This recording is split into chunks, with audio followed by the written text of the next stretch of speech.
যেটা বিষয়টা রইল যে রাজ্যের তরফে যেটা প্রত্যাশা করা হয়েছিল যে রাজ্যের যে সমস্ত আধিকারিক যারা ডেপুটেশনে ইসিআই এর হয়ে কাজ করবেন সেটা ইয়ারও হতে পারেন, মানে তাদের হাতে আর কোনো ক্ষমতা থাকলো না, আলটিমেটলি জুডিশিয়ারির হাতে ক্ষমতা। আরো নির্দিষ্ট করে বলতে গেলে কলকাতা হাইকোর্টের মহামান্য প্রধান বিচারপতি। না দেখো, অনেক দিন ধরেই চেষ্টা চলছিল যে নির্বাচন কমিশন যে পক্ষপাতদুষ্ট হয়ে কাজ করছে, যেটা আমাদের প্রধান অভিযোগ ছিল, সেই ব্যাপারে যখন একের পর এক সুপ্রিম কোর্টের রায় আসছে এবং আমাদের অভিযোগটাকেই মান্যতা দিচ্ছে সুপ্রিম কোর্ট, তখন যাদের বিজেপির ন্যারেটিভটা কাঁধে বয়ে নিয়ে যাওয়ার গুরুদায়িত্ব যারা পালন করছিলেন তাদের পক্ষে এটা মানা খুব অসুবিধা হয়ে গেল যে রাজ্য সরকারের গাফিলতি, রাজ্য সরকারের বিরুদ্ধে রায়, এরকম অনেক কিছু ন্যারেটিভ তারা সেট করতে যাচ্ছিল। কিন্তু আখেরে আমরা দেখলাম যে নির্বাচন কমিশনের যে একাধিকার, তাদের যে গুরুদায়িত্বটা সরে গিয়ে তাদের কাঁধ থেকে এখন জুডিশিয়ারির হাতে চলে গেছে। এটা হলো সার্বিক চিত্র যে নির্বাচন কমিশনের প্রতি যে অনাস্থা আমাদের ছিল, সুপ্রিম কোর্টও সেই অনাস্থাটাকেই বহাল রাখলো। তো সুতরাং যাদের বিজেপির মনোনীত নির্বাচন কমিশনের এই যে বাঙালিকে ভোটাধিকার থেকে ব্রাত্য করার ন্যারেটিভটাকে যারা চালিয়ে নিয়ে যাচ্ছিল, তাদেরও একই গতি হলো যেটা বিজেপি বা তার নিয়োজিত, তার মনোনীত নির্বাচন কমিশনের হচ্ছে।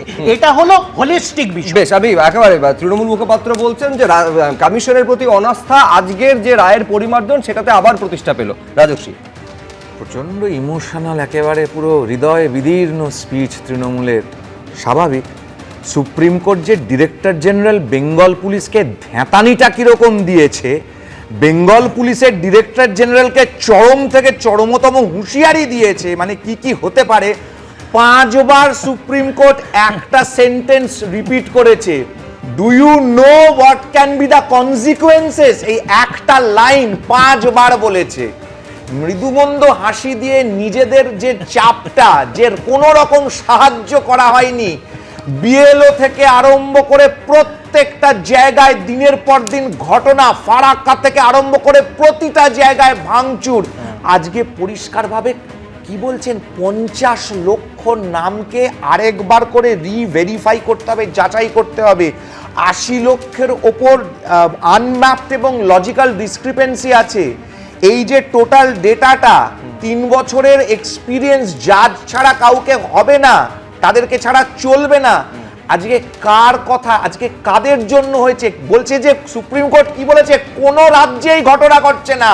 এতগুলো রাজ্যে এসআইআর হচ্ছে, এতগুলো অপোজিশন রুল স্টেটে হচ্ছে, কোথাও এই ঘটনা ঘটেনি। বিহার থেকে কোনো কমপ্লেন আসেনি, অপোজিশনের কোনো কমপ্লেন আসেনি বিহার থেকে নিয়ে। রাজস্বী, যেহেতু আলাদা করে ফারাক্কার নাম করলো, এইটা প্রশ্নটা তুলতেই হবে। ফারাক্কার তৃণমূল বিধায়কের বিরুদ্ধে এফআইআর করার নির্দেশ কমিশন দিয়েছিল, কোনো এফআইআর তার বিরুদ্ধে হয়নি, তারপরে কমিশন কি করলো? কিন্তু আমি এইখানে দ্রুত একবার আইনজীবী শীর্ষেন্দু সিনহা রায়ের কাছে আসতে চাইবো।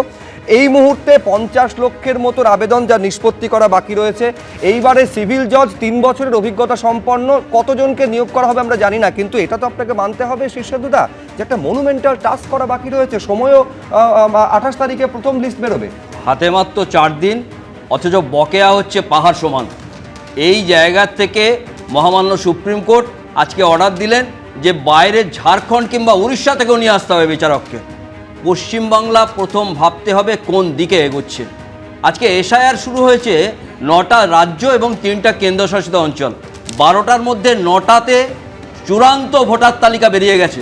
তামিলনাড়ু, উত্তরপ্রদেশ এবং ওয়েস্ট বেঙ্গল বাকি আছে। না, ওয়েস্ট বেঙ্গলের ক্ষেত্রে যেটা 28 তারিখে ফাইনাল ভোটার লিস্ট বেরোবে, তারপর সাপ্লিমেন্টারি লিস্ট বেরোতে থাকবে, যেটা মনোনয়নপত্র একেবারে পর্যন্ত সেই সাপ্লিমেন্টারি লিস্ট বেরোবে। কিন্তু এই 28 তারিখের মধ্যে যদি প্রথম দিন থেকে এই 8500 যে গ্রুপ বি দিতে বলা হয়েছিল, দিনের পর দিন সুপ্রিম কোর্ট বলেছিলেন অনেক পরে দিয়েছেন।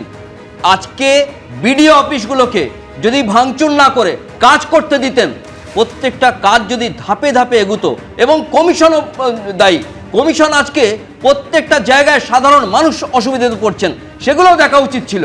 সেখানে প্রত্যেকটা জায়গায় প্রত্যেকটা স্তরে যদি ঠিক করে কাজ হতো, আজকে বিচারকদের পর্যন্ত নামতে হতো না। আজকে বিচার ব্যবস্থার কোন অবস্থায় দাঁড়িয়েছে বলুন তো? আজকে প্রতিটা সাধারণ মানুষ আদালতে তার মামলা কোথায় করবেন যদি বিচারক যদি এসআইআর এর কাছে থাকেন? এটা আমাদের ভাবতে হবে।